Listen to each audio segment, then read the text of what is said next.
Intro. Welcome to Word Insights, where we explore the meaning and usage of interesting words. Today, we're going to focus on the word hɑːf. It's a simple word with multiple applications. Let's dive in. Meaning.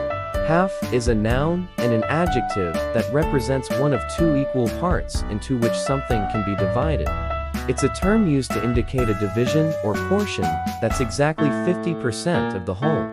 Pronunciation. Pronounce hɑːf as hf, rhyming with laugh. Use in a sentence.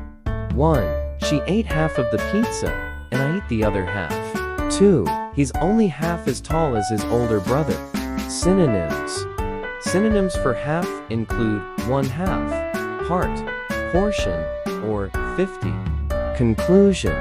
Hɑːf is a straightforward word that's commonly used to describe an equal division of something into two parts.